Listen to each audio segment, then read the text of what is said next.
Hello everyone, I'm the whiskey enthusiast. Welcome back to my channel.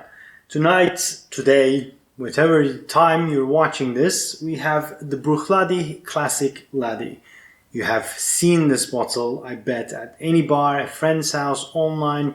It's unmistakable with its beautiful baby blue color and just a nice glossy finish. I'll just show you the bottle first.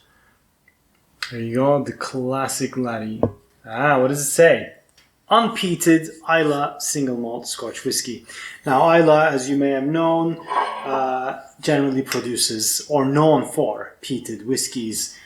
Not this one. This is an unpeated one, and we'll get into it. Let's just pour a little bit, and I just like touching this bottle and looking at it, and it's just pretty. The only problem is you need a little bit of light to see what your fill level is, just so you can be prepared to replenish the new bottle, replace it.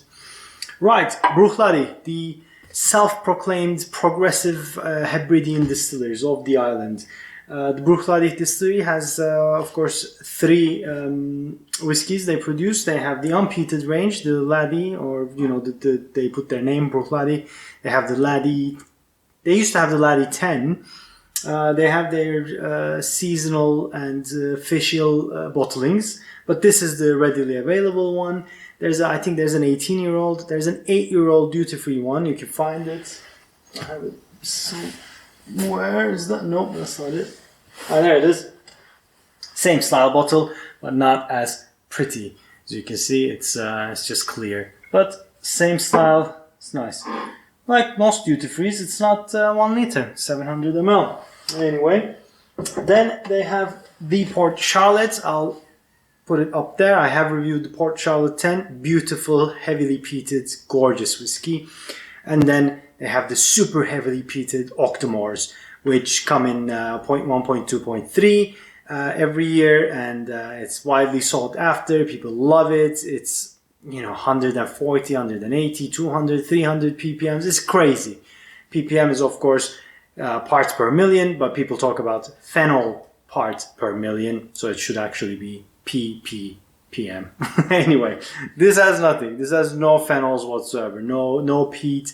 It's unpeated. It's light. What it does have is a lot of writing on the bottle, and also a lot of writing on the box that it comes in, the tin.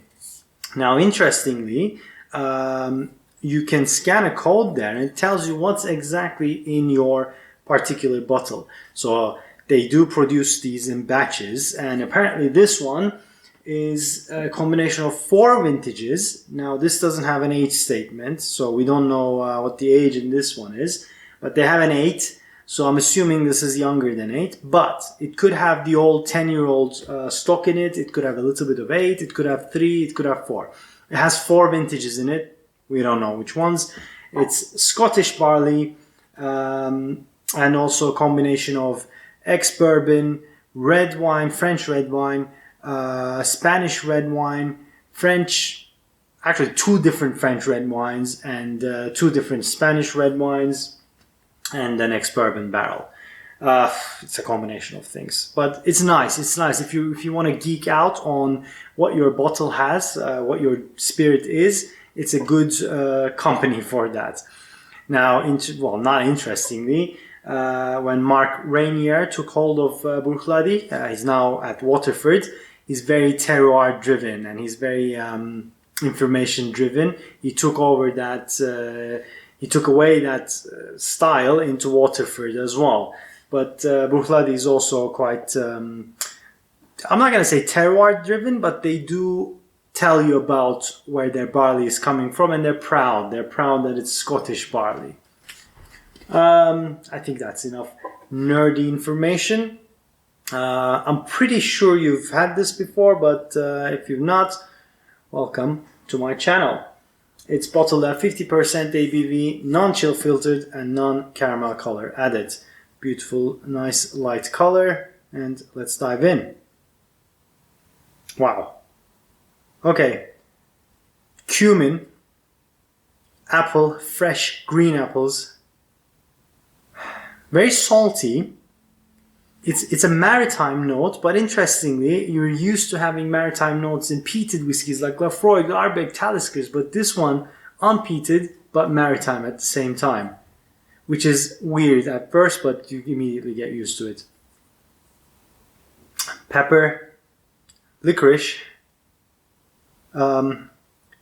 Coca-Cola, jelly beans, very floral. Almost like a bouquet of flowers. A little dusty note. Very malty. Trying to find those red wines. I have a sweetness there. It's not sherry sweetness. I bet it's that red wine combination. But it's fresh sweetness. It's very citric, very zesty. Let's go on to the palate.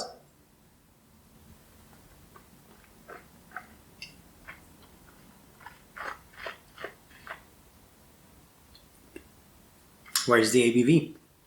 Don't feel it at all. Doesn't drink like 50% ABV. This is half alcohol. It's very nice, very light.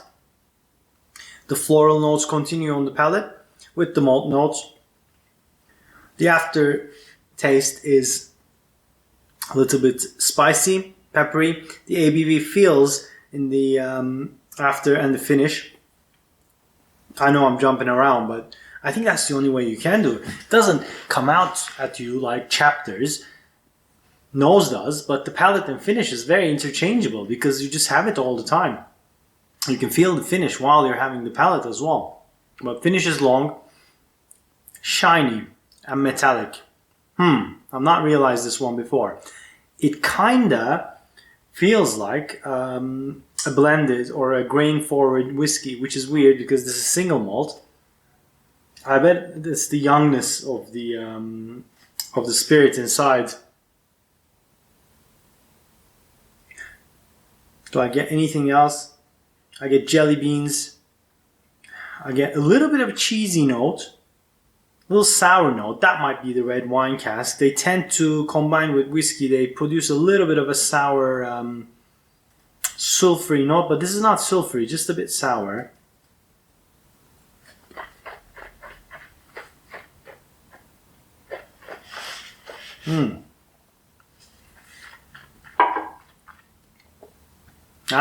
Didn't have that in the first one. Chocolate malt loaf, toasty bread. Very zesty, very citric, lemon zest, orange zest, grapefruit. And the finish is bitter, shiny, that metallic shininess, a little spicy, a little hot. The 50% ABV shows there. Play around with water. For the sake of this tasting, I'm not, but play around with it. It's there's a nice hefty balance of the alcohol there. And it's long and satisfying. It's a little chewy, but not very oily. Very light, actually, on the palate. Very super zesty and floral. Incredibly light. It is quite a different beast on the palate and the finish than it's on the nose. You would be deceived to think, oh, this is a light whiskey, it's not going to hurt me. Well, not hurt, but it's not going to challenge me. And in the sense that it's not super complex, so it's not going to challenge you in that sense, but it will challenge you in its heat and in its ABV. So water it down and see what you come up with. I do like it though. I think this is really easily accessible. Although it might be a bit expensive at certain markets. It certainly is in our market, which I don't understand, but it is. Maybe because of its scarcity in our market. But it's quite easily available. Get it, try it. I think it's really nice. I think a broad price point is good. So I'm going to vote this 3 Glencairns out of 3.